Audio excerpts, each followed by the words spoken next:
ਜਸ ਪੰਜਾਬੀ ਦੇਖਦੇ ਹੋਏ ਸਾਰੇ ਦਰਸ਼ਕਾਂ ਨੂੰ ਮੇਰੇ ਵੱਲੋਂ ਪਿਆਰ ਭਰੀ ਸਤਿ ਸ਼੍ਰੀ ਅਕਾਲ। ਤੁਹਾਡਾ ਸਵਾਗਤ ਪ੍ਰੋਗਰਾਮ ਅੱਜ ਦਾ ਮੁੱਦਾ ਦੇ ਵਿੱਚ। ਮੈਂ ਤੁਹਾਡੀ ਹੋਸਟ ਆਸ਼ਮਿਤਾ ਸਾਰਿਆਂ ਨੂੰ ਇਸ ਲਾਈਵ ਪ੍ਰੋਗਰਾਮ ਦੇ ਵਿੱਚ ਸਵਾਗਤ ਕਰਦੇ ਹਾਂ। ਬਹੁਤ ਹੀ ਵਧੀਆ ਟੌਪਿਕ ਲੈ ਕੇ ਆਏ ਹਾਂ ਅੱਜ ਤੁਹਾਡੇ ਨਾਲ ਤੇ ਮੈਂ ਤੁਹਾਡੇ ਤੋਂ ਸੁਣਨਾ ਚਾਹੁੰਦੀ ਤੁਹਾਡੇ ਕੀ ਵਿਚਾਰ ਹਨ, ਤੁਹਾਡੇ ਕੀ ਸਵਾਲ ਉੱਠਦੇ ਇਸ ਟੌਪਿਕ ਨੂੰ ਲੈ ਕੇ। ਆਫ ਕੋਰਸ ਅੱਜ अगर एक टॉपिक असी डिस्कस करना है, एक ही टॉपिक बनता है जिन्हों अज असी डिस्कस कर सकते हैं कि जिथे साल पहले दिल्ली दे बरूहां ते एक संघर्ष शुरू होया सी। उस टाइम साडे बजुर्गों ने कहा सी कि या साडी लाशां वापस जाणगियां इत्थों या ये बिल वापस होणगे। ते फाइनली एक ऑफिशियल तौर ते पार्लीमेंट दे विच, इंडियन पार्लीमेंट दे विच उन 3 काले कानूनों नूं रिपील किया गया है। बहुत वड्डा दिन है, एक तुसी कह सकते हो खुशी मनाने दा, खुशी दा बिल्कुल दिन हैगा। कम बहुत है हले, असी ये चीज़ बार बार कह रहे हैं ताकि सारिਆਂ ਨੂੰ पता होए ये लड़ाई, ये जंग हले ख़त्म नहीं हुई। बट जो जंग दिल्ली दी बॉर्डरां ते शुरू हुई सी पिछले नवंबर, वो जंग दा फैसला, ओदा नतीजा, ओदी जित ਅੱਜ ਸਾਡੇ ਕਿਸਾਨਾਂ ਦੇ ਹੱਥ ਆ ਚੁੱਕੀ ਹੈ। ਇੱਥੇ ਅਫਕੋਰਸ ਜਿਸ ਤਰ੍ਹਾਂ ਤੁਹਾਡੇ ਨਾਲ ਪਿਛਲੇ ਕੁਝ ਦਿਨਾਂ ਦੇ ਵਿੱਚ ਇਹ ਸਵਾਲ ਅਸੀਂ ਉਠਾ ਰਹੇ ਹਾਂ ਕਿ ਅਗਲਾ ਕਦਮ ਕੀ ਹੋਣਾ ਚਾਹੀਦਾ ਹੈ। ਇੱਥੇ ਸਭ ਤੋਂ ਪਹਿਲੇ ਤਾਂ ਹੁਣ ਜਿੱਥੇ ਪਾਰਲੀਮੈਂਟ ਦੇ ਵਿੱਚ ਇੱਕ ਅਫੀਸ਼ੀਅਲ ਤੌਰ 'ਤੇ इन कानूनों ਨੂੰ वापस लिता गया है। साडे जो किसान हैं, जो दिल्ली दे विच बैठे हुए जो किसान आगू हैं, उन्हां दा फैसला उन प्रोटेस्टर्स नूं, उन अंदोलन जीवियां नूं उत्थे बिठाण दा होएगा या उन्हां नूं उठाण दा होएगा। ये चीज़ बहुत मायने रखती है बिकॉज जिस तरह तुहानूं पता है संयुक्त किसान मोर्चे ने 6 demands रखियां C prime minister Modi अगे कि इन डिमांड्स दी फुलफिलमेंट होनी चाहिए है कि उस तो पहले ये प्रोटेस्ट नहीं खत्म होएगा। बट ऑफ कोर्स जो सब तो वड्डी चीज़ हैगी इहदे विच कि एक ऑफिशियल तौर पर जिथे कानूनी पद्धर ते जदों असीं गल करदे हां इन बिल्स नूं वापस ले लिया गया है। सो आने वाले समय दे विच एक तां जो प्रोटेस्टर्स दी जो ये संघर्ष है इहदा की रूप की रंग असी वेख सकते हैं। जो शहीद हुए हैं उन्हां दी याद दे विच उन्हां दे परिवारां लई की कुछ सरकार करेगी। एंड मोस्ट इंपॉर्टेंटली एक बारी फिर असी इस चीज़ नूं बार बार इस करके दोहरा रहे हैं ताकि लोकां नूं इस चीज़ नाल सहमति ना होए कि इन कानूनों नूं वापस लिता गया। बट ये याद रहे कि ये सिर्फ एक स्टैटस क्वो तक सानू ये वापसी लैके आंदी। स्टैटस क्वो मतलब जो माड़े हालात पहले सीगे असी सिर्फ उत्थे ही वापस पहुँचे हाँ।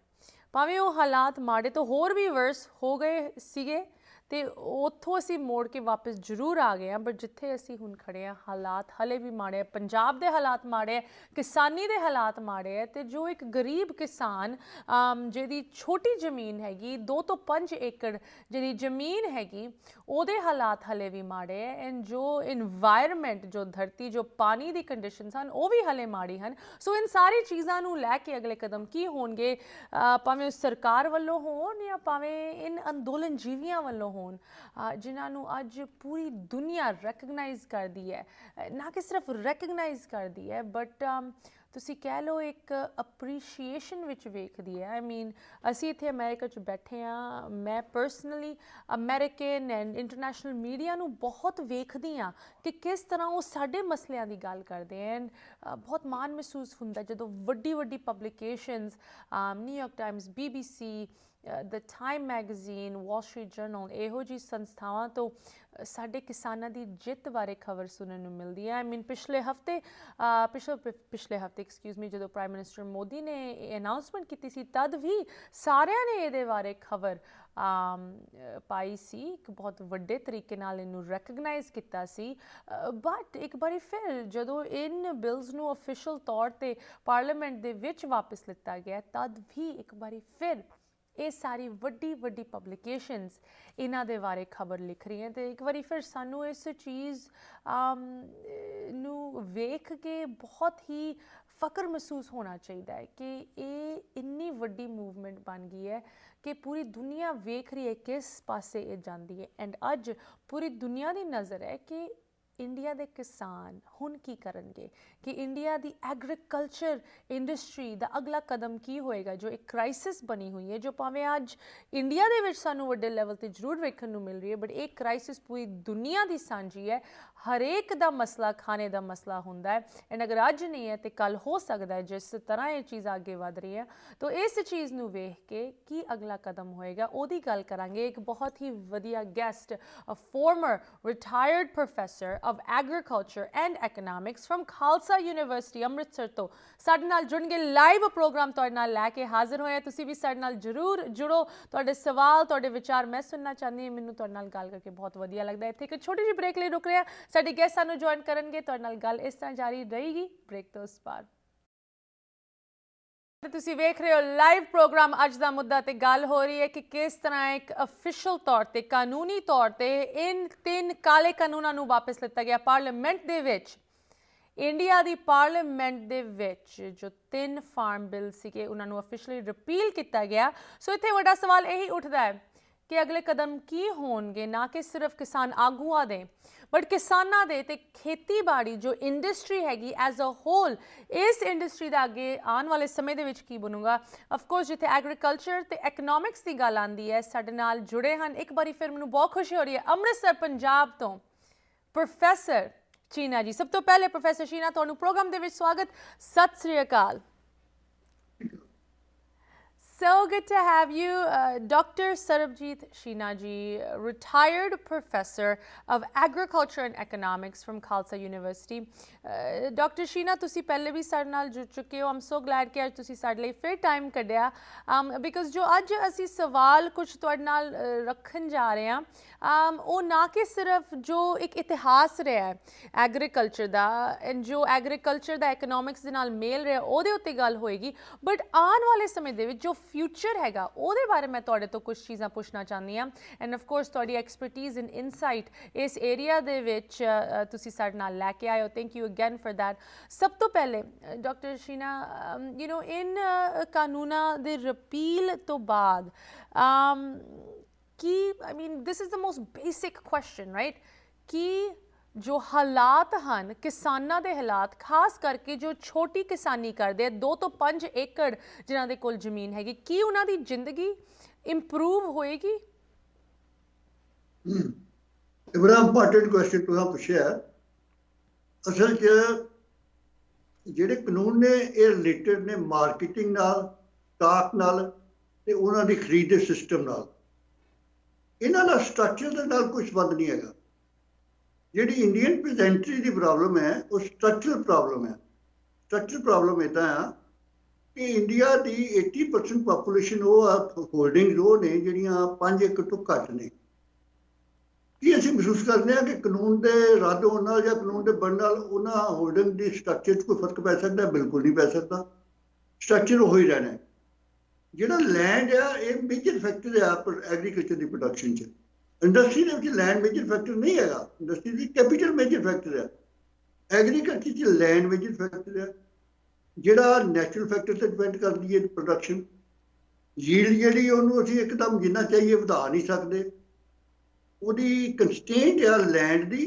ਤੇ ਨੈਚੁਰਲ ਫੈਕਟਰਸ ਦੀ ਵੀ ਕਾਂਟ ਚੇਂਜ ਨੀਦਰ ਦੀ ਵੀ ਕਾਂਟ ਚੇਂਜ ਨੈਚੁਰਲ ਫੈਕਟਰ ਨਾ ਵੀ ਕਿ ਇਨਹਾਂਸ ਸਾਈਜ਼ ਅਸੀਂ ਕੁਝ ਨਹੀਂ ਕਰ ਸਕਦੇ ਜਿਹੜੇ ਲਾ ਨੇ ਉਹਨਾਂ 'ਚ ਕੋਈ ਡਿਫੈਕਟ ਸਨ ਉਹਨੂੰ ਆਪਾਂ ਹਿਸਟਰੀ 'ਚ ਨਹੀਂ ਜਾਂਦੇ ਜੀ ਜਿਹੜੇ ਮਾਰਕੀਟਿੰਗ ਨਾਲ ਸੰਬੰਧਿਤ ਸਨ ਜਿਹਦੇ ਕਿ ਪ੍ਰਾਈਵੇਟਾਈਜੇਸ਼ਨ ਵੱਲ ਜ਼ਿਆਦਾ ਟੈਂਡ ਸੀ ਜੀ ਉਹ ਪ੍ਰਾਈਵੇਟਾਈਜੇਸ਼ਨ ਨੂੰ ਰੋਕ ਦਿੱਤਾ ਗਿਆ ਗੌਰਮੈਂਟ ਦੀ ਸਪਾਂਸਰਸ਼ਿਪ ਬੜੀ ਜ਼ਰੂਰੀ ਹੈ ਮਾਰਕੀਟਿੰਗ ਵਾਸਤੇ ਕਿਉਂਕਿ ਐਗਰੀਕਲਚਰ ਦੀ ਮਾਰਕੀਟਿੰਗ ਦੇ ਵਿੱਚ ਜਿੰਨਾ ਚੰਗਾ ਰੋਲ ਮਾਰਕੀਟਿੰਗ ਨੇ ਪਲੇ ਕੀਤਾ ਹੈ ਉਹਨਾਂ ਹੋਰ ਕਿਸੇ ਨੇ ਨਹੀਂ ਕੀਤਾ ਮੈਂ ਛੋਟੀ ਜਿਹੀ ਗੱਲ ਦੱਸ ਦੂੰ India was struggling for the food India struggle ਕਰ ਰਿਹਾ ਸੀ ਬਾਹਰੋਂ ਫੂਡ ਤੁਹਾਡੇ ਅਮਰੀਕਾ ਜੋ ਆ ਰਹੀ ਸੀ ਇੱਥੇ PL 480 ਦੇ ਅੰਡਰ ਬੜੀਆਂ ਪੋਲੀਟੀਕਲ ਸਟੇਨ ਲੱਗ ਰਹੀਆਂ ਸੀ ਉਹਦੇ ਨਾਲ ਬੜੀਆਂ ਚਲੋ ਭਾਵੇਂ ਪੈਸਾ ਤੇ PL 480 ਦੇ ਇੰਡੀਅਨ ਕਰੰਸੀ 'ਚ ਹੀ ਦੇਣਾ ਪੈਂਦਾ ਸੀ ਪਰ ਇਹਦੇ ਬਾਵਜੂਦ ਬੜੀਆਂ ਪ੍ਰੋਬਲਮ ਸਨ पर ਉਹਦੇ ਬਾਅਦ ਗ੍ਰੀਨ ਰੈਵੋਲੂਸ਼ਨ ਆਇਆ ਗ੍ਰੀਨ ਰੈਵੋਲੂਸ਼ਨ ਜਿਹੜਾ ਆਇਆ ਉਹ ਕੱਲੀ ਕਣਕ ਤੇ ਝੋਨੇ ਵਾਸਤੇ ਨਹੀਂ ਆਇਆ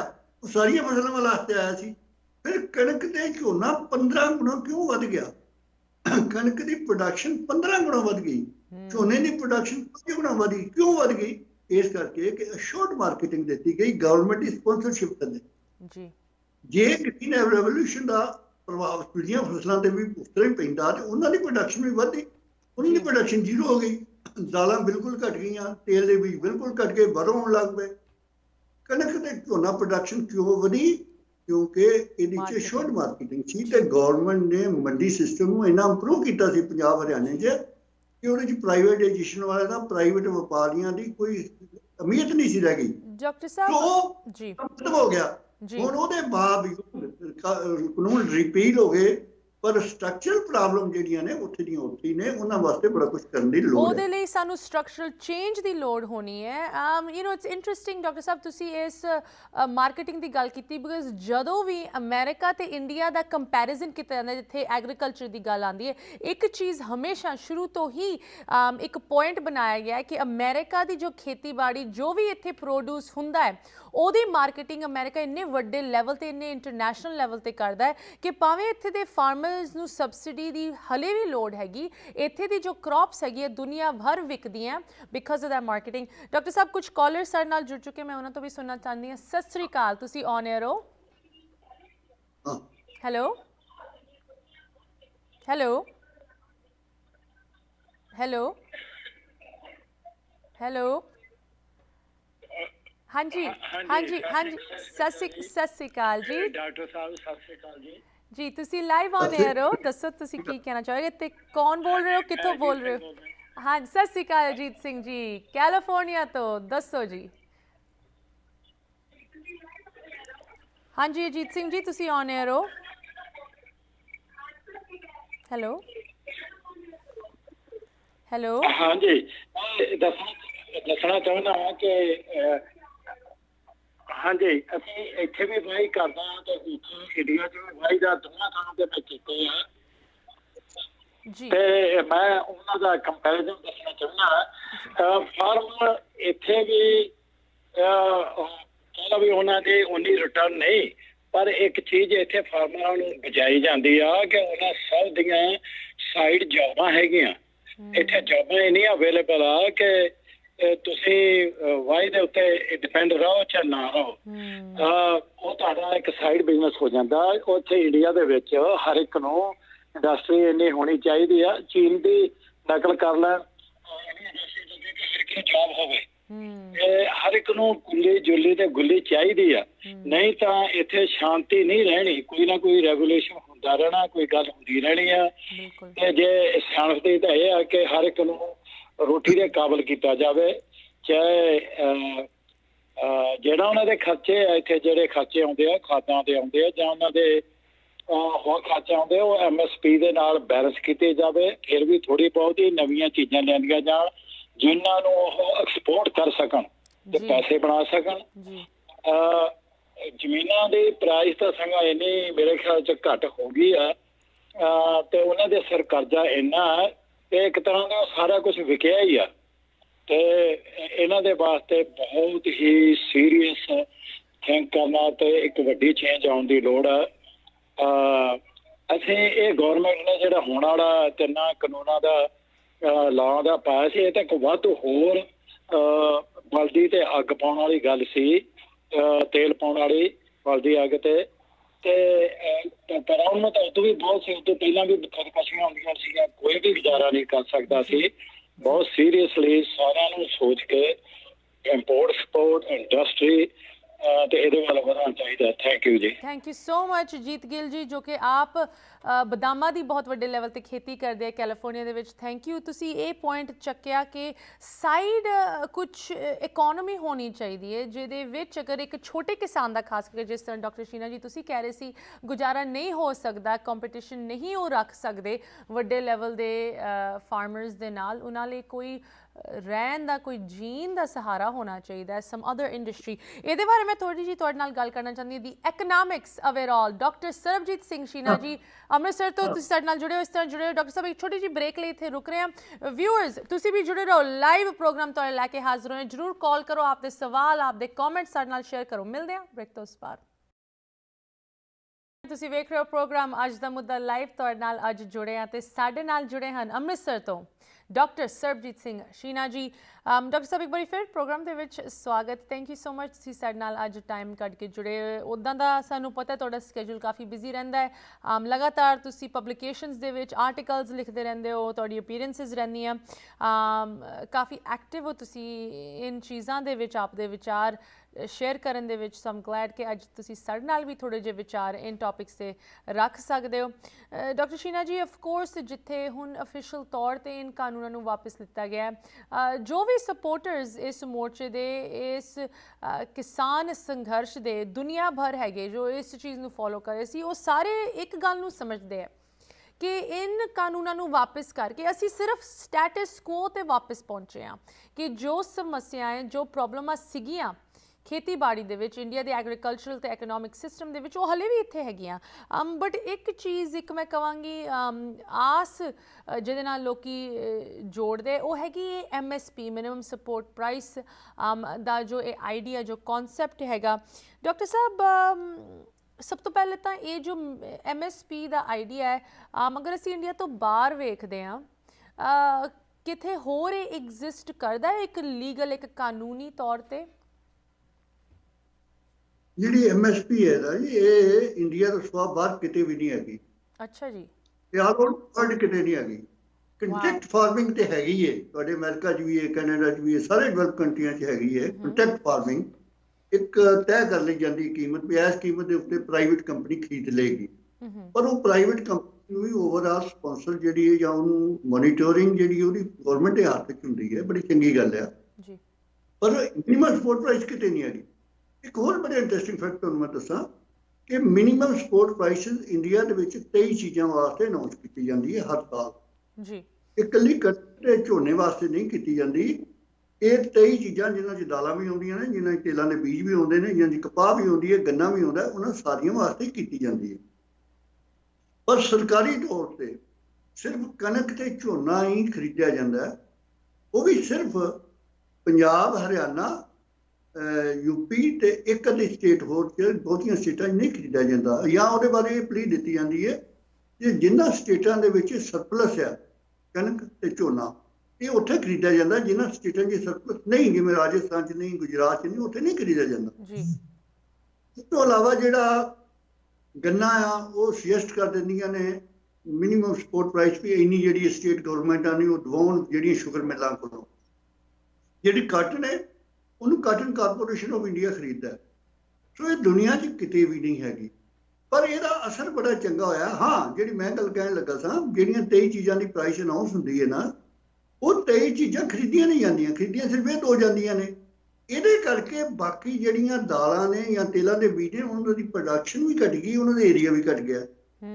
ਇਹਨਾਂ ਦੋਵਾਂ ਦੇ ਅੰਦਰ ਏਰੀਆ ਅਜੇ ਵੀ ਵਧੀ ਜਾ ਰਿਹਾ। ਹੁਣ ਮੈਂ ਤੁਹਾਨੂੰ ਪੰਜਾਬ ਦੀ ਐਗਜ਼ਾਮਪਲ ਹੀ ਦੱਸਣਾ। ਪੰਜਾਬ ਦੇ ਵਿੱਚ ਅੱਜ ਤੋਂ 4 ਸਾਲ ਪਹਿਲਾਂ ਸਿਰਫ 26 ਲੱਖ ਹੈਕਟਰ ਜਿਹੜੀ ਹੈ ਉਹਦੇ ਤੇ ਝੋਨਾ ਬੀਜਿਆ ਜਾਂਦਾ ਸੀ। ਬਹੁਤ ਸਾਰੀਆਂ ਪਲੀ ਦਿੱਤੀਆਂ ਗਈਆਂ, ਬੜੀਆਂ ਅਪੀਲਾਂ ਕੀਤੀਆਂ ਗਈਆਂ, ਡਾਈਵਰਸੀਫਿਕੇਸ਼ਨ ਦੀਆਂ ਕੋਸ਼ਿਸ਼ਾਂ ਕੀਤੀਆਂ ਗਈਆਂ ਕਿ ਝੋਨੇ ਥੱਲੋਂ ਰਕਬਾ ਘਟਾਇਆ ਜਾਏ, ਕਿਉਂਕਿ ਪਾਣੀ ਦਾ ਲੈਵਲ ਥੱਲੇ ਜਾ ਰਿਹਾ, ਪਾਣੀ ਜ਼ਿਆਦਾ ਵੱਧਦਾ ਹੈ।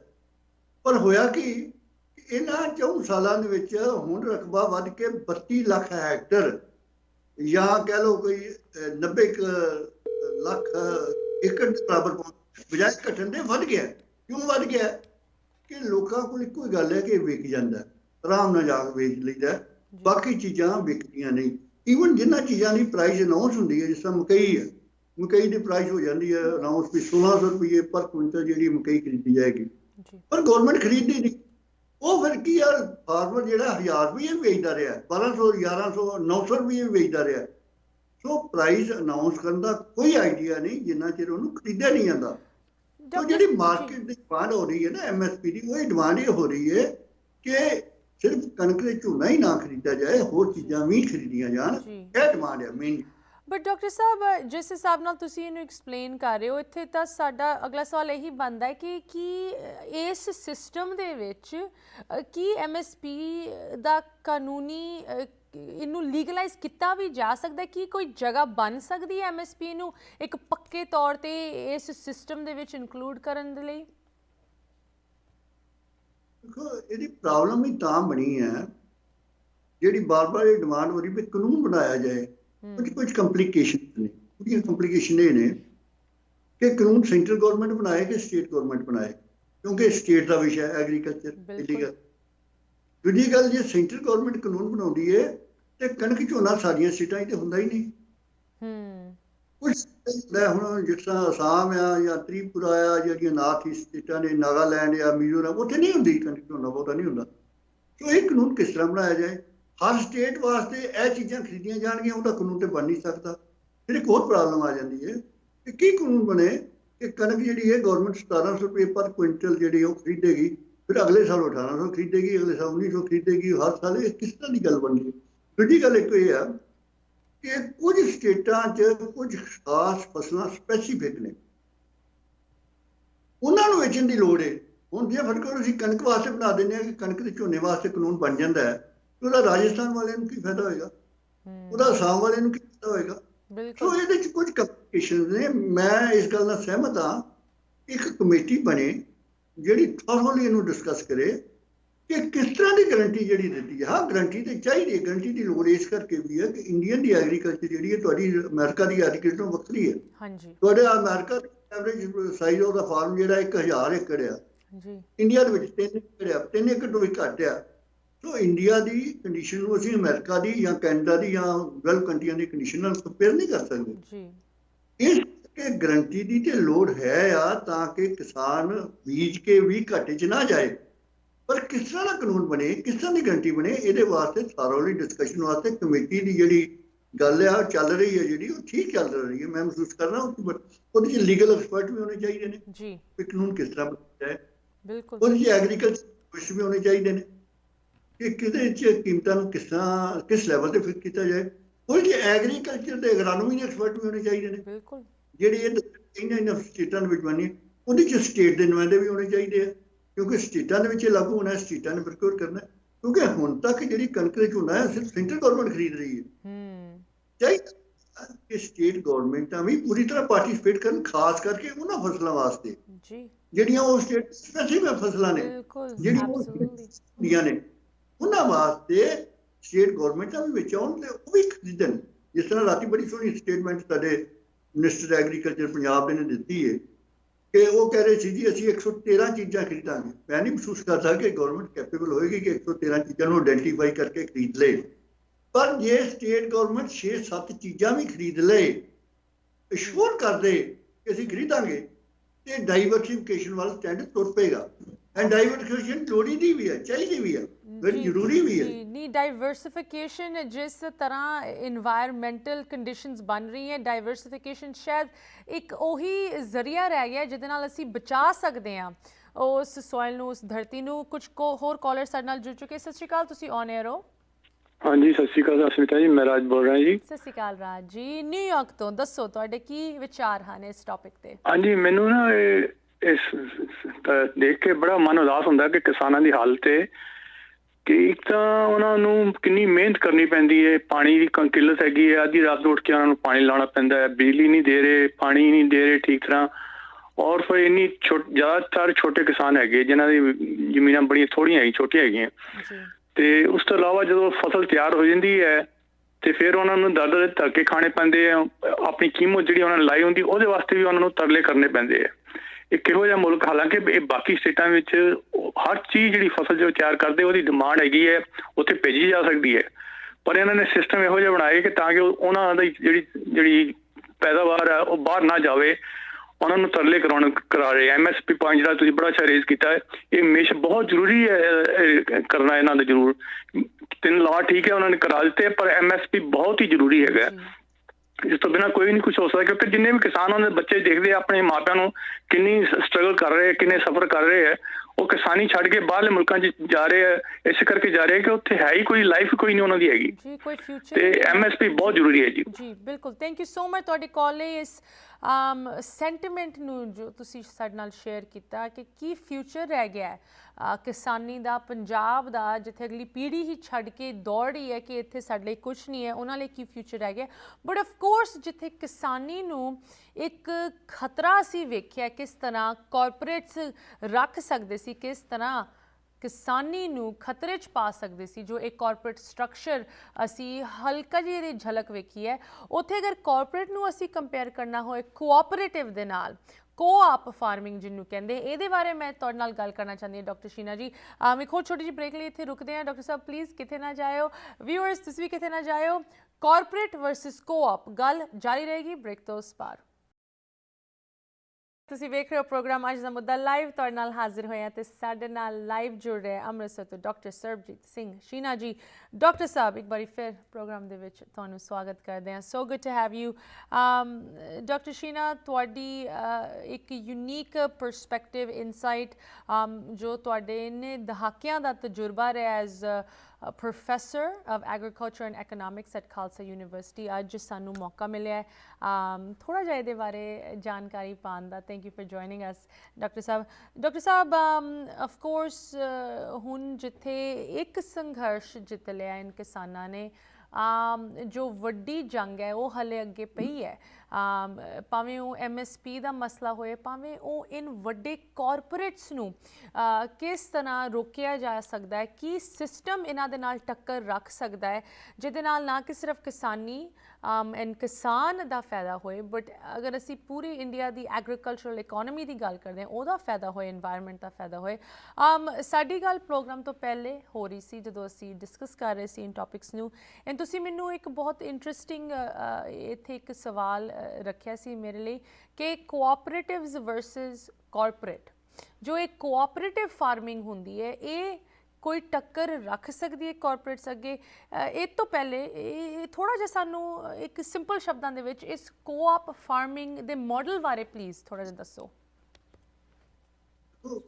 ਜਿਹੜੀ ਕਾਰਪੋਰੇਟ ਫਾਰਮਿੰਗ ਹੈ ਨਾ, ਕਾਰਪੋਰੇਟ ਮੀਨਸ ਕੀ ਹੈ ਕਿ ਕੰਪਨੀ ਬਣੇਗੀ, ਉਹ ਕੰਪਨੀ ਹਜ਼ਾਰਾਂ ਲੱਖਾਂ ਏਕੜ ਜ਼ਮੀਨ ਜਿਹੜੀ ਉਹਨੂੰ ਕਲਟੀਵੇਟ ਕਰੇਗੀ, ਭਾਵੇਂ ਠੇਕੇ ਤੇ ਲੈ ਕਰੇ ਜਾਂ ਕਿਸੇ ਹੋਰ ਢੰਗ ਨਾਲ ਕਰੇ, ਜਿਹਨੂੰ ਕਾਰਪੋਰੇਟ ਅਸੀਂ ਖੇਤੀ ਕਹਿੰਦੇ ਹਾਂ।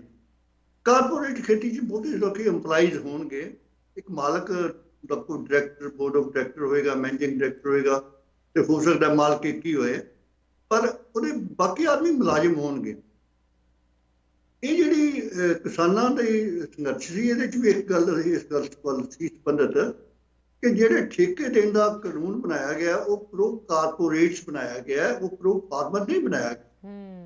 ਤੇ ਕਾਰਪੋਰੇਟ ਜਿਹੜਾ ਹੈ ਉਹ ਸ਼ੋਸ਼ਣ ਕਰੇਗਾ, ਐਕਸਪਲੋਇਟ ਕਰੇਗਾ ਫਾਰਮਰ ਨੂੰ, ਉਹਨਾਂ ਨੂੰ ਬਜਾਏ ਆਪ ਖੇਤੀ ਕਰਨ ਉਹਨਾਂ ਨੂੰ ਐਜ਼ ਵਰਕਰਸ ਕੰਮ ਤੇ ਲਾਏਗਾ ਤੇ ਲੰਬੇ ਸਮੇਂ ਦੇ ਕੰਟਰੈਕਟ ਕਰਕੇ ਹੌਲੀ ਹੌਲੀ ਉਹਨਾਂ ਨੂੰ ਬਾਹਰ ਕੱਢੇਗਾ। ਕਾਰਪੋਰੇਟ ਸੈਕਟਰ ਦੇ ਵਿੱਚ, ਕਿਉਂਕਿ ਕਾਰਪੋਰੇਟ ਤੇ ਸੰਤ ਮਹਾਤਮਾ ਨੇ ਚਲਾਉਣਾ ਨਹੀਂ, ਉਹਨਾਂ ਨੇ ਚਲਾਉਣਾ ਹੈ ਪ੍ਰੋਫਿਟ ਅਰਨ ਕਰਨ ਵਾਸਤੇ, ਬਿਲਕੁਲ ਉਹ 'ਚ ਕਮਾਉਣਾ, ਕਮਾਈ ਕਰਨੀ। ਸੋ ਕਮਾਈ ਕਰਨ ਵਾਸਤੇ ਉਹਨਾਂ ਨੇ ਸਾਰੇ ਢੰਗ ਵਰਤਣੇ, ਉਹਨਾਂ ਨੇ ਲੇਬਰ ਨੂੰ ਘਟਾਉਣਾ ਹੈ। ਜਿਸ ਤਰ੍ਹਾਂ ਤੁਸੀਂ ਇੰਡਸਟਰੀ ਦੇ ਵਿੱਚ ਜਿਹੜੇ 28 ਬੰਦੇ ਕੰਮ ਕਰਦੇ ਨੇ, ਇੱਕੋ ਮਸ਼ੀਨ ਲਿਆ ਕੇ ਇੱਕ ਬੰਦਾ ਹੀ ਕੰਮ ਕਰਨ ਲੱਗ ਪੈਂਦਾ, ਉਹ 'ਚ ਵਰਕਰ ਘਟਣੇ ਨੇ, ਕੰਮ ਬੋਝ ਘਟਣਾ ਹੈ।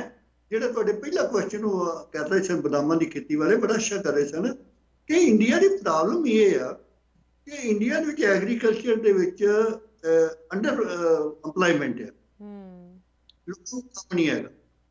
ਕੋਈ 1 ਘੰਟਾ ਕੰਮ ਕਰਦਾ ਹੈ ਦਿਹਾੜੀ 'ਚ, ਕੋਈ 2 ਕਰਦਾ। ਸਾਲ ਦੇ ਵਿੱਚ 10 ਦਿਨ ਸੋਇੰਗ ਦਾ ਕੰਮ ਹੈ, 10 ਦਿਨ ਹਾਰਵੈਸਟਿੰਗ ਦਾ ਕੰਮ ਹੈ, ਬਾਕੀ ਸਾਰਾ ਸਾਲ ਹੀ ਵਿਹਲਾ ਹੈ। ਐਮਪਲੋਇਮੈਂਟ ਹੋਣ ਕਰਕੇ ਅੰਡਰ ਪ੍ਰੋਡਕਸ਼ਨ ਵੀ ਆ ਤੇ ਉਹਦੇ ਨਾਲ ਅੰਡਰ ਵੇਜਸ ਵੀ ਨੇ, ਤਨਖਾਹ ਵੀ ਘੱਟਦੀ ਹੈ। ਉਹ ਬੜੀ ਵਧੀਆ ਗੱਲ ਕਰ ਰਹੇ ਸੀ ਕਿ ਹੋਰ ਜਾਬ ਮਿਲਣੀਆਂ, ਜਿਹਨੂੰ ਅਸੀਂ ਕਹਿੰਦੇ ਹਾਂ ਕਿ ਆਕੂਪੇਸ਼ਨਲ ਡਾਈਵਰਸੀਫਿਕੇਸ਼ਨ ਹੋਣੀ ਚਾਹੀਦੀ ਹੈ, ਬਿਲਕੁਲ ਠੀਕ ਹੈ। ਪਰ ਉਹਦੇ ਮੁਕਾਬਲੇ ਦੀ ਜਿਹੜਾ ਕੋਆਪਰੇਟਿਵ ਫਾਰਮਿੰਗ ਹੈ, ਕੋਆਪਰੇਟਿਵ ਫਾਰਮ ਕੀ ਹੈ ਕਿ 10 ਜਾਂ 10 ਤੋਂ ਵੱਧ ਆਦਮੀ ਮਿਲ ਕੇ ਇੱਕ ਸੁਸਾਇਟੀ ਬਣਾ ਸਕਦੇ ਆ, ਜੋ ਸਾਂਝੀ ਖੇਤੀ ਕਰ ਸਕਦੇ ਆ। ਉਹਦੇ 'ਚ ਜਿਹੜੀ ਸਮਾਲ ਸਕੇਲ ਦੀ ਫਾਰਮਿੰਗ ਹੈ ਉਹ ਵੀ ਪ੍ਰੋਬਲਮ ਹਟ ਜਾਂਦੀ ਹੈ, ਉਹ 'ਚ ਮਸ਼ੀਨਰੀ ਵੀ ਆ ਸਕਦੀ ਹੈ, ਉਹਦੇ 'ਚ ਹੋਰ ਵੀ ਜਿਹੜੀਆਂ ਇਕਾਨਮੀਜ਼ ਨੇ ਵਰਤੀਆਂ ਜਾ ਸਕਦੀਆਂ ਨੇ। ਪਰ ਪ੍ਰੋਬਲਮ ਇਹ ਆ ਇੰਡੀਆ ਦੀ ਕਿ ਇੰਡੀਆ ਦੇ ਵਿੱਚ ਜਾਇੰਟ ਕੋਆਪਰੇਟਿਵ ਫਾਰਮਿੰਗ ਸਕਸੈਸ ਨਹੀਂ ਹੋਈ।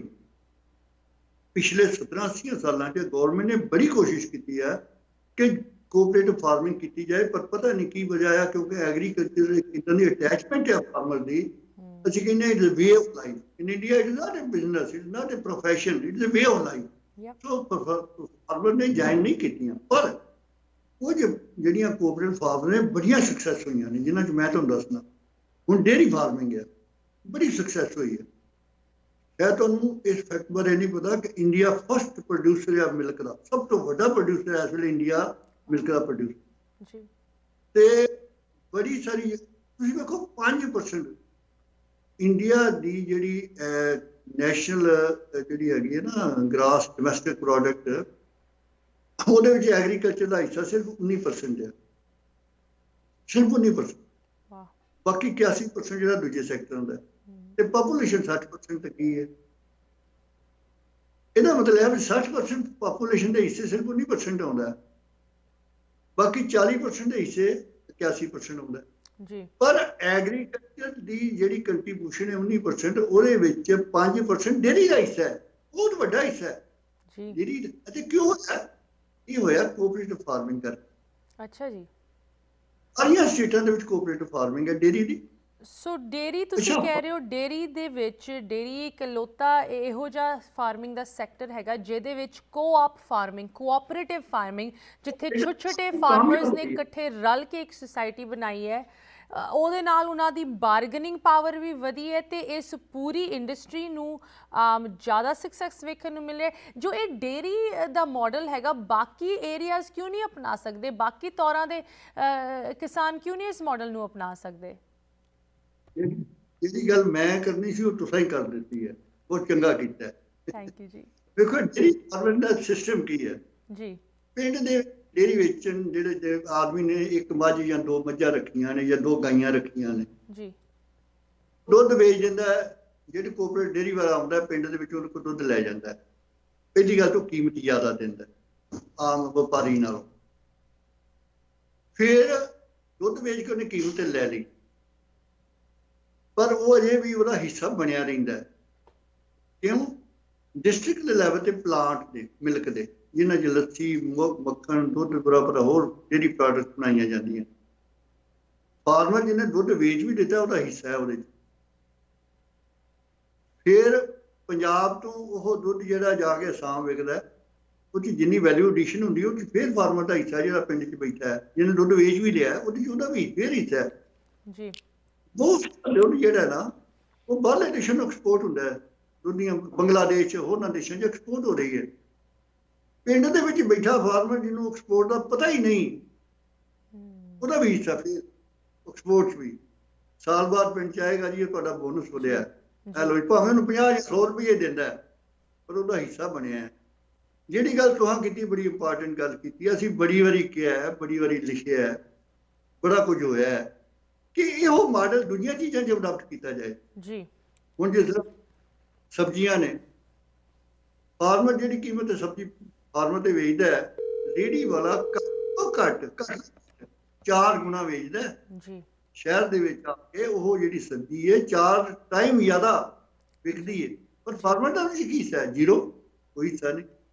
ਤੁਹਾਨੂੰ ਇੱਕ ਬਹੁਤ ਇੰਪੋਰਟੈਂਟ ਗੱਲ ਦੱਸਣੀ ਆ ਕਿ ਪੰਜਾਬ ਸਭ ਤੋਂ ਵੱਡਾ ਐਕਸਪੋਰਟਰ ਆ ਬਾਸਮਤੀ ਦਾ। ਤੁਸੀਂ ਅਮਰੀਕਾ 'ਚ ਵੀ ਉਹ ਬਾਸਮਤੀ ਜਿਹੜੀ ਆ 20,000 ਕਰੋੜ ਰੁਪਏ ਦੀ ਪੰਜਾਬ ਚੋਂ ਹਰ ਸਾਲ ਵਿਕਦੀ ਹੈ ਬਾਹਰਲੇ ਮੁਲਕਾਂ ਜਾ ਕੇ, ਤੇ ਫਾਰਮਰ ਦਾ ਉਹਦਾ ਹਿੱਸਾ ਕੀ ਹੈ? ਜ਼ੀਰੋ, ਕੋਈ ਹਿੱਸਾ ਨਹੀਂ। ਜੇ ਡੇਅਰੀ ਦੀ ਤਰਜ਼ ਤੇ ਇਹ ਹੋਈ ਬਾਸਮਤੀ ਐਕਸਪੋਰਟਰ ਦੀ ਐਸੋਸੀਏਸ਼ਨ, ਬਾਸਮਤੀ ਗਰੋਵਰ ਦੀ ਇੱਕ, ਤੇ ਉਸੇ ਤਰ੍ਹਾਂ ਜਿੱਦਾਂ ਡੇਅਰੀ 'ਚ ਐਕਸਪੋਰਟ ਦਾ ਹਿੱਸਾ ਆ, ਜਿਹੜੀ ਬਾਸਮਤੀ 8,000 ਕੁਇੰਟਲ ਬਾਹਰ ਵਿਕਦੀ ਹੈ, ਫਾਰਮਰ 1,500, 1,600, 2,000 ਰੁਪਏ ਵੇਚਣ ਡਿਆ, 6,000 'ਚ ਉਹਨੂੰ ਇੱਕ ਪੈਸਾ ਨਹੀਂ ਮਿਲਦਾ, ਉਹਦਾ ਹਿੱਸਾ ਬਣੇ। ਸਿਮਿਲਰਲੀ ਜਿਹੜੀਆਂ ਸਬਜ਼ੀਆਂ ਨੇ, ਫਲਾਂ ਨੇ, ਉਹਨਾਂ ਦੀ ਪ੍ਰੋਸੈਸਿੰਗ ਕਰਕੇ ਉਹਨਾਂ ਦੀ ਸੇਲ ਜਿਹੜੀ ਵੱਧਦੀ ਆ, ਉਹਦੀ ਹਿੱਸਾ ਬਣੇ। ਸੋ ਡੇਅਰੀ ਜਿਹੜੀ ਕੋਆਪਰੇਟਿਵ ਮਾਡਲ ਆ, ਉਹਨੂੰ ਹੋਰਨਾਂ ਫਸਲਾਂ ਦੀ ਸੇਲ 'ਚ ਅਡਾਪਟ ਕਰਨਾ ਚਾਹੀਦਾ, ਜਿਹਦੇ ਨਾਲ ਫਾਰਮਰ ਦੀ ਹਾਲਤ ਸੁਧਰ ਸਕਦੀ ਹੈ। ਫਾਰਮਰ ਦਾ ਕੰਮ doctor sahib, at the end of the day ਗੱਲ ਤਾਂ ਉੱਥੇ ਆ ਕੇ ਫਸ ਜਾਂਦੀ ਹੈ ਕਿ ਇਹ ਜੋ ਪੂਰਾ ਸਿਸਟਮ ਹੀ ਹੈਗਾ, ਪੂਰਾ ਸਟਰਕਚਰ ਜੋ ਬਣਿਆ ਹੋਇਆ, ਉਹਦੇ ਵਿੱਚ ਬਦਲਾਵ ਲਾਉਣ ਦੀ ਲੋੜ ਹੈਗੀ ਕਿ ਅਸੀਂ ਛੋਟੀ ਮੋਟੀ ਚੀਜ਼ਾਂ ਨੂੰ ਉਠਾ ਕੇ ਰਖਾ ਕੇ ਉਹਨੂੰ ਚੇਂਜ ਕਰਕੇ ਨਹੀਂ ਇਸ ਚੀਜ਼ ਨੂੰ ਸੁਧਾਰ ਸਕਦੇ, ਪੂਰੇ ਸਿਸਟਮ ਦੇ ਵਿੱਚ ਚੇਂਜ ਆਉਣਾ ਚਾਹੀਦਾ। ਡਾਕਟਰ ਸਾਹਿਬ, ਸਮਾਂ ਇੱਥੇ ਸਾਡਾ ਮੁੱਕ ਰਿਹਾ, ਬਟ ਇੱਕ ਹੋਰ ਮੈਂ ਕਾਲ ਲੈਣਾ ਚਾਹੁੰਦੀ ਹਾਂ ਪ੍ਰੋਗਰਾਮ ਦੀ ਸਮਾਪਤੀ ਤੋਂ ਪਹਿਲੇ। ਸਤਿ ਸ਼੍ਰੀ ਅਕਾਲ, ਤੁਸੀਂ ਔਨ 에ਅਰ ਹੋ। ਹਾਂਜੀ, ਸਤਿ ਸ੍ਰੀ ਅਕਾਲ ਅਸ਼ਮੀਤਾ ਜੀ, ਸਤਿ ਸ੍ਰੀ ਡਾਕਟਰ ਅਕਾਲ। ਸਰਬਜੀਤ ਸਿੰਘ ਸ਼ੀਨਾ, ਸਤਿ ਸ੍ਰੀ ਅਕਾਲ, ਹਰਦੇਵ ਸਿੰਘ ਬੋਲ ਰਿਹਾ ਨਿਊਯਾਰਕ ਤੋਂ ਜੀ। ਸਤਿ ਸ੍ਰੀ ਅਕਾਲ Bandesha ji, so good to have you. ਹਾਂਜੀ, ਦੱਸੋ ਬੰਦੇਸ਼ਾ ਜੀ, ਤੁਹਾਡੇ ਕੀ ਕੁਐਸਚਨਸ ਜਾਂ ਕਮੈਂਟਸ? ਸਾਡੇ ਨਾਲ ਡਾਕਟਰ ਸ਼ੀਨਾ ਜੁੜੇ ਹੋਏ ਆ, ਤੁਹਾਡੇ ਬਹੁਤ ਕਰੀਬ ਦੇ ਮਿੱਤਰ, ਸੋ ਇਟਸ ਸੋ ਗੁੱਡ ਕਿ ਤੁਸੀਂ ਵੀ ਸਾਡੇ ਨਾਲ ਜੁੜੇ। ਦੱਸੋ ਜੀ ਕੀ ਕਹਿਣਾ ਚਾਹੋਗੇ? ਹਾਂਜੀ, ਥੈਂਕ ਯੂ ਜੀ। ਹਾਂਜੀ, ਤੁਸੀਂ ਡਾਕਟਰ ਸ਼ੀਨਾ ਸਾਹਿਬ ਨੂੰ ਲਿਆਂਦਾ ਅੱਜ ਲਾਈਨ ਤੇ ਮੈਂ ਇਹ ਕਹਿਣਾ ਚਾਹੁੰਦਾ ਵਾਂ ਕਿ ਜਿਸ ਤਰ੍ਹਾਂ ਸਰਕਾਰਾਂ ਦਾ ਫਰਜ਼ ਹੁੰਦਾ ਆਪਣੇ ਜਿਹੜੇ ਨਾਗਰਿਕ ਨੇ ਉਹਨਾਂ ਨੂੰ ਐਜੂਕੇਸ਼ਨ, ਸਿਹਤ ਸੇਵਾਵਾਂ, ਰੁਜ਼ਗਾਰ ਦੇਣ ਦਾ, ਇਹ ਸਰਕਾਰਾਂ ਦਾ ਫਰਜ਼ ਬਣਦਾ। ਤੇ ਭਾਰਤ ਕਿਉਂਕਿ ਖੇਤੀ ਪ੍ਰਧਾਨ ਦੇਸ਼ ਆ, ਤੇ ਪਹਿਲੀ ਗੱਲ ਤੇ ਇੱਥੇ ਡਾਈਵਰਸੀਫਿਕੇਸ਼ਨ ਦੀ ਇਹਦੇ ਵਿੱਚ ਖੇਤੀ ਦੇ ਵਿੱਚ ਬੜੀ ਗੱਲ ਹੁੰਦੀ ਆ, ਪਰ ਉਹਦੇ ਅੱਗੇ ਕੋਈ ਵੱਧਦੀ ਨਹੀਂ ਗੱਲ, ਅੱਗੇ ਤੁਰਦੀ ਨਹੀਂ ਗੀ। ਹੁਣ ਜਿਸ ਤਰ੍ਹਾਂ ਪਿਛਲੀ ਵਾਰੀ ਵੀ ਗੱਲ ਕੀਤੀ ਸੀਗੀ ਕਿ ਜਿਹੜੀਆਂ ਸੂਬਾ ਸਰਕਾਰਾਂ ਨੇ, ਜਿਸ ਤਰ੍ਹਾਂ ਡਾਕਟਰ ਸਾਹਿਬ ਨੇ ਦੱਸਿਆ ਕਿ 23 ਫਸਲਾਂ ਨੇ ਜਿਨ੍ਹਾਂ ਤੇ MSP ਅਨਾਉਂਸ ਹੁੰਦੀ ਆ, ਪਰ ਖਰੀਦੀਆਂ 2-3 ਹੀ ਜਾਂਦੀਆਂ ਨੇ। ਜਦੋਂ ਕਿ ਸੈਂਟਰ ਗਵਰਨਮੈਂਟ ਨੇ ਕਿਹਾ ਸੂਬਾ ਸਰਕਾਰਾਂ ਨੂੰ ਕਿ ਜੇ ਤੁਸੀਂ ਉਹ ਖਰੀਦਦੇ ਹੋ, ਅੱਧੇ ਪੈਸੇ ਅਸੀਂ ਦੇਵਾਂਗੇ, ਅੱਧੇ ਤੁਸੀਂ ਦਿਓ, ਤੇ ਉਹਨੂੰ ਸਟਾਕ ਕਰ ਲਓ, ਉਹਦੇ ਤੋਂ ਬਾਅਦ ਚ ਜਿਸ ਤਰ੍ਹਾਂ ਤੁਸੀਂ ਮਾਰਕੀਟਿੰਗ ਕਰਨੀ ਆ ਉਹ ਕਰ ਲਓ। ਹੁਣ ਇਹ ਡਾਕਟਰ ਸਾਹਿਬ ਇੰਝ ਆ ਵੀ ਜਿਹੜੀ ਸੈਂਟਰ ਸਰਕਾਰ ਵੀ ਸੁੱਤੀ ਆ, ਸੂਬਾ ਸਰਕਾਰਾਂ ਵੀ ਸੁੱਤੀਆਂ ਨੇ, ਬਜਾਏ ਆਪਣੇ ਫਰਜ਼ ਨਿਭਾਉਣ ਦੇ ਉਹਨਾਂ ਨੇ ਕਿਸਾਨਾਂ ਨੂੰ ਜ਼ੋਖਮ ਚ ਪਾਇਆ। ਇਹ ਜਿਹੜਾ ਕਿ ਕਿਸਾਨ ਯੂਨੀਅਨਾਂ ਵੀ ਇਹਦੇ ਤੋਂ ਅਨਨੋਨ ਨੇ, ਉਹ ਸੈਂਟਰ ਸਰਕਾਰ ਨੂੰ ਤੇ ਫੜਿਆ ਉਹਨਾਂ ਨੇ, ਸੂਬਾ ਸਰਕਾਰਾਂ ਨੂੰ ਕਿਉਂ ਨਹੀਂ ਫੜਦੀਆਂ ਵੀ ਜਿਹੜੀ ਤੁਸੀਂ MSP ਜਿਹਦੇ ਤੋਂ ਤੁਸੀਂ ਦੇ ਸਕਦੇ ਹੋ ਤੁਸੀਂ ਵੀ ਦਿਓ, ਉਹਦੇ ਨਾਲ ਡਾਈਵਰਸੀਫਿਕੇਸ਼ਨ ਆਵੇ। ਹਾਂਜੀ, ਤੇ ਬਾਕੀ ਤੁਸੀਂ ਹਾਂਜੀ ਜੀ ਨਹੀਂ, ਬਹੁਤ ਬਹੁਤ ਵਧੀਆ ਇੱਥੇ ਤੁਸੀਂ ਕੁਐਸਚਨ ਚੁੱਕਿਆ ਕਿ ਕੇਂਦਰ ਤੇ ਤਾਂ ਸਾਡੀ ਨਜ਼ਰ ਟਿੱਕੀ ਰਹੀ ਹੈ, ਬਟ ਜਿੱਥੇ ਜੋ ਸਟੇਟਸ ਦਾ ਇੱਥੇ ਰੋਲ ਬਣਦਾ ਹੈ ਕਿ ਹੁਣ ਸਾਨੂੰ ਇਹਨਾਂ ਤੋਂ ਵੀ ਸਵਾਲ ਇੱਥੇ ਕਰਨਾ ਚਾਹੀਦਾ ਹੈ ਕਿ ਤੁਸੀਂ ਕੀ ਕਰ ਰਹੇ ਹੋ, ਕਿ ਸਟੇਟ ਲੈਵਲ ਤੇ ਕੀ ਹੋ ਰਿਹਾ ਹੈ ਇਨ ਪ੍ਰੋਬਲਮਸ ਨੂੰ ਕਿਸੇ ਨਾ ਕਿਸੇ ਤਰ੍ਹਾਂ ਹੱਲ ਕਰਨ ਦਾ। ਡਾਕਟਰ ਸ਼ੀਨਾ ਜੀ, ਕਲੋਜ਼ਿੰਗ ਦੇ ਵਿੱਚ ਤੁਸੀਂ ਕੀ ਕਹਿਣਾ ਚਾਹੋਗੇ ਕਿ ਸਟੇਟਸ ਦੀ ਕੀ ਜ਼ਿੰਮੇਵਾਰੀ ਬਣਦੀ ਹੈ, ਸਟੇਟ ਸਰਕਾਰਾਂ ਦੀ ਕੀ ਜ਼ਿੰਮੇਵਾਰੀ ਬਣਦੀ ਹੈ ਇਸ ਪੂਰੇ ਐਗਰੀਕਲਚਰ ਦੀ ਕ੍ਰਾਈਸਿਸ ਦੇ ਵਿੱਚ? ਮੈਂ ਇਹਦੇ ਤੋਂ ਵੀ ਇੱਕ ਸਟੈਪ ਫਰਦਰ ਅੱਗੇ ਜਾਵਾਂਗਾ। ਸਟੇਟ ਗਵਰਨਮੈਂਟ ਤੋਂ ਇਲਾਵਾ ਇਵਨ ਡਿਸਟ੍ਰਿਕਟ ਐਡਮਿਨਿਸਟ੍ਰੇਸ਼ਨ, ਕਈ ਡਿਸਟ੍ਰਿਕਟ ਨੇ ਜਿਨ੍ਹਾਂ ਦੀਆਂ ਫਸਲਾਂ ਸਪੈਸੀਫਿਕ ਨੇ। ਪੰਜਾਬ ਦੇ ਵਿੱਚ ਜਿਹੜਾ ਸਾਡਾ ਮਾਲਵਾ ਰੀਜਨ ਆ, ਇਹ ਝੋਨਾ ਲਾਉਣ ਦੇ ਕਾਬਲ ਨਹੀਂ ਹੈਗਾ ਜੀ, ਟਿੱਬੇ ਨੇ ਆ, ਪਰ ਅਸੀਂ ਉੱਥੇ ਵੀ ਲਾਤਾ। ਕਿਉਂ ਲਾਤਾ? ਕਿਉਂਕਿ ਉਹਦੀ ਸਟੇਟ ਪ੍ਰੋਕਿਉਰਮੈਂਟ ਸੀ, ਸਰਕਾਰ ਖਰੀਦ ਲੈਂਦੀ ਸੀ। ਉੱਥੇ ਇਹਨਾਂ ਫਸਲਾਂ ਦੀ ਉੱਥੇ ਲੋੜ ਕੀ ਹੈ? ਉੱਥੇ ਤੇਲਾਂ ਦੇ ਬੀਜ, ਮੂੰਗਫਲੀ ਵਗੈਰਾ, ਸਰੋਂ, ਕੋਰੀਆ, ਇਹ ਫਸਲ ਦਾਲਾਂ ਬੀਜੀਆਂ ਜਾਣ। ਉਹਨਾਂ ਦੀ ਪ੍ਰੋਕਿਉਰਮੈਂਟ ਸਟੇਟ ਦੀ ਲੈਵਲ ਡਿਸਟ੍ਰਿਕਟ ਦੇ ਜ਼ਿੰਮੇ ਲਾਈ ਜਾਏ, ਡਿਸਟ੍ਰਿਕਟ ਦਾ ਮੰਡੀ ਅਫਸਰ ਜਿਹੜਾ ਉਹਦੇ ਜ਼ਿੰਮੇ ਲਾਇਆ ਜਾਏ। ਇਹ ਕੋਈ ਘਾਟੇ ਬੰਦਾ ਸੌਦਾ ਨਹੀਂ, ਇਹ ਵਰਤੋਂ ਚੀਜ਼ਾਂ ਨੇ। ਅਸੀਂ ਬਾਹਰਲੇ ਮੁਲਕਾਂ 'ਚੋਂ ਇੰਨੀ ਉੱਚੀਆਂ ਕੀਮਤਾਂ ਮੰਗਾ ਰਹੇ ਹਾਂ ਤੇ ਆਪਣੇ ਮੁਲਕ 'ਚ ਪੈਦਾ ਕਿਉਂ ਨਹੀਂ ਕਰ ਰਹੇ? ਜਿਹਦੇ ਮਤਲਬ ਲੈ ਕੇ ਆ ਕਿ ਅਸੀਂ ਉਹਨਾਂ ਨੂੰ ਸ਼ੋਰੇਜ ਨਹੀਂ ਦਿੰਦੇ ਕਿ ਅਸੀਂ ਖਰੀਦਾਂਗੇ। ਪੰਜਾਬ ਗੌਰਮੈਂਟ ਜਾਂ ਹੋਰ ਵੀ ਸਟੇਟ ਦੀਆਂ ਗੌਰਮੈਂਟਾਂ ਨੂੰ ਆਪਣੇ ਆਪਣੇ ਜਿਹੜੀਆਂ ਫਸਲਾਂ ਨੇ, ਸਪੈਸ਼ਲੀ ਫਸਲਾਂ ਦੀ, ਜਿਸ ਤਰ੍ਹਾਂ ਆਪਾਂ ਪਹਿਲਾਂ ਵੀ ਗੱਲ ਕੀਤੀ, ਉਹ ਖਰੀਦਣੀਆਂ ਚਾਹੀਦੀਆਂ ਨੇ ਜੀ। ਇਹਦੇ ਤੋਂ ਉਹ ਜ਼ਿੰਮੇਵਾਰੀ ਡਿਸਟ੍ਰਿਕਟ ਐਡਮਿਨਿਸਟ੍ਰੇਸ਼ਨ ਦੀ, ਡਿਸਟ੍ਰਿਕਟ ਦੇ ਮੰਡੀ ਅਫਸਰ ਦੀ ਲਾਉਣੀ ਚਾਹੀਦੀ ਹੈ ਕਿ ਤੁਸੀਂ ਆਹ ਜਿਹੜੀਆਂ ਫਸਲਾਂ ਨੇ ਇਸ ਡਿਸਟ੍ਰਿਕਟ ਦੇ ਵਿੱਚੋਂ ਖਰੀਦਣੀਆਂ ਨੇ। ਇਹਦੇ ਨਾਲ ਡਾਈਵਰਸੀਫਿਕੇਸ਼ਨ ਵੱਲ ਕੰਮ ਕਰੇਗਾ ਜੀ। ਬਿਲਕੁਲ, ਡਾਈਵਰਸੀਫਿਕੇਸ਼ਨ ਨਾਲ ਕੰਮ ਵੱਧਦਾ ਹੈ। ਜਿਸ ਤਰ੍ਹਾਂ ਅੰਡਰ ਇੰਪਲਾਇਮੈਂਟ ਐਗਰੀਕਲਚਰ ਉਹ ਇੰਪਰੂਵ ਹੁੰਦੀ ਹੈ। ਈਵਨ ਕੈਪੀਟਲ ਦਾ ਕੰਮ ਵੱਧਦਾ ਹੈ, ਟਰੈਕਟਰ ਸਾਰਾ ਸਾਲ ਵਿਹਲਾ ਦਿੰਦਾ, ਉਹਦਾ ਕੰਮ ਵੀ ਵੱਧਦਾ। ਡਾਈਵਰਸੀਫਿਕੇਸ਼ਨ ਹੋ ਜਾਏਗੀ, ਕੁਝ ਕੰਮ ਹੈ ਹੁਣ ਹੋਏਗਾ, ਕੁਝ ਸਮੇਂ ਬਾਅਦ ਹੋਏਗਾ, ਕੁਝ ਫਸਲਾਂ ਵਾਸਤੇ ਅੱਜ ਹੋਏਗਾ, ਕੁਝ ਸਮੇਂ ਮਹੀਨੇ ਬਾਅਦ ਹੋਏਗਾ। ਸੋ ਸਟੇਟ ਗੌਰਮੈਂਟਾਂ ਦਾ ਵੀ ਪੂਰੀ ਜ਼ਿੰਮੇਵਾਰੀ ਬਣਦੀ ਹੈ। ਇਹ ਜਿੰਨੀਆਂ ਵੀ ਫਸਲਾਂ ਨੇ, ਯੂਜ਼ਫੁਲ ਫਸਲਾਂ ਨੇ, ਖਾਸ ਕਰਕੇ ਉਹ ਫਸਲਾਂ ਜਿਹੜੀਆਂ ਅਸੀਂ ਇੰਪੋਰਟ ਕਰ ਰਹੇ ਹਾਂ, ਉਹਨਾਂ ਨੂੰ ਕਿਉਂ ਨਾ ਸਰਕਾਰੀ ਤੌਰ ਤੇ ਖਰੀਦ ਕੇ ਸਸਤਾ ਆਪਣੇ ਕੰਜ਼ਿਊਮਰ ਨੂੰ ਪ੍ਰੋਵਾਈਡ ਕੀਤਾ ਜਾਏ। That is a great point. ਜਿਹੜਾ ਸਟੇਟਾਂ ਨੂੰ ਪੂਰਾ ਪਾਰਟਿਸਿਪੇਟ ਕਰਨਾ ਚਾਹੀਦਾ। ਪਿੱਛੇ ਗਵਰਨਮੈਂਟ ਨੇ ਸਕੀਮ ਬਣਾਈ ਸੀ, ਸੈਂਟਰ ਗਵਰਨਮੈਂਟ ਨੇ ਜੀ, ਕਿ ਸਟੇਟ ਗਵਰਨਮੈਂਟ ਦੀ ਕੋਲੈਬੋਰੇਸ਼ਨ ਨਾਲ ਜਿਹੜੀਆਂ ਸਟੇਟਾਂ ਦੀਆਂ ਸਪੈਸੀਫਿਕ ਫਸਲਾਂ ਨੇ ਉਹਨਾਂ ਨੂੰ ਖਰੀਦਿਆ ਜਾਏਗਾ, ਪਰ ਉਹ ਸਕੀਮ ਗਾਂ ਚੱਲੀ ਨਹੀਂ, ਉੱਥੇ ਦੀ ਉੱਥੇ ਇਕੱਠੇ ਗਈ ਰਹਿ ਗਈ।